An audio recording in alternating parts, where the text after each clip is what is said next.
আপনি যদি এর এক সপ্তাহের মধ্যে দেশে না আসেন তাইলে আর আপনি কোনোদিন আমার মুখ দেখবেন না। ধরছি ধরছি ধরছি ধরছি।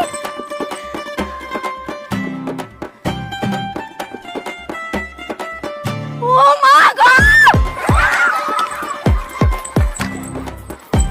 এটা কোনো কথা হইল? কোয়া নাই বলা নাই, নতুন জামাইরে তোমরা হুট করে নিয়ে আসলা। আমাদের একটু প্রস্তুতির আরে তালই এত চাপ নেওয়ার কিছু নাই।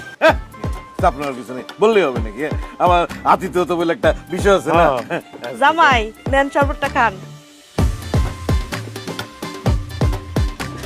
আরে কি হইলো? সব পয়সা নিছে কি জন্য? তাড়াতাড়ি যাও, বাজারে যাও, আমার জামাই আছে, বাজারে হ্যাঁ, ওই ভাইয়া একটু বসেন বসেন, ঠান্ডা হয়ে বসেন আগে। আমরা যা 10-15 মিনিট থেকে চলে যাবো। কি বল? হ্যাঁ, 10 মিনিট থাকবে রে। ভাইয়া কাউরে না জানে হুট করে বিদেশ থেকে চলে আসছে। ভাবিরা নাকি একটু সারপ্রাইজ দেবে। আমরা জাস্ট ভাবির এক নজর দেখে চলে যাবো। যদিও আমার সাথে একবার ভাবি দেখা হয়েছে, কিন্তু ওই দেখাটা অতটা জটিল হয়নি, তাই না ভাই? ভাবি আপনি জানতো ভাবিরে নিয়ে আসেন। শিউলি তুমি এইখানে? ভাবি তুমি হাসতেছো? কি যে ভয়টা পাইছি আমি, আমার মুখটা অনেক দরজর করতেছে। শুনো ননদিনী, এটা ভয়ের দরফরানি না, এইটা হইতেছে গিয়া ভালোবাসার দরফরানি। দূর ভাবি, দুষ্টমি করো না তো। আমার কলিজারে এখনো শুকিয়ে আছে, আর তুমি আসো তোমার আজকের আলাপ নিয়া। হইছে, আর ডং করা লাগবে না, এবার বাইরে আসেন।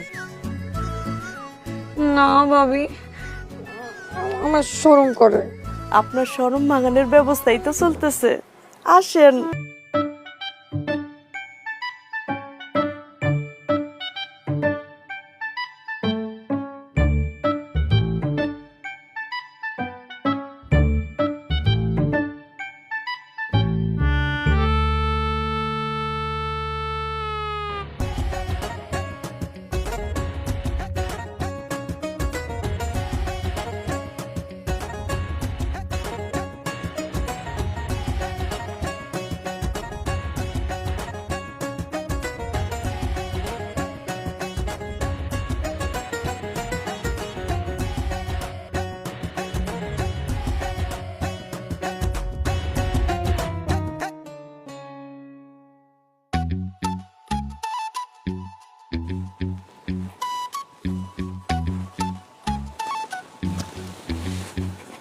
শিউলি,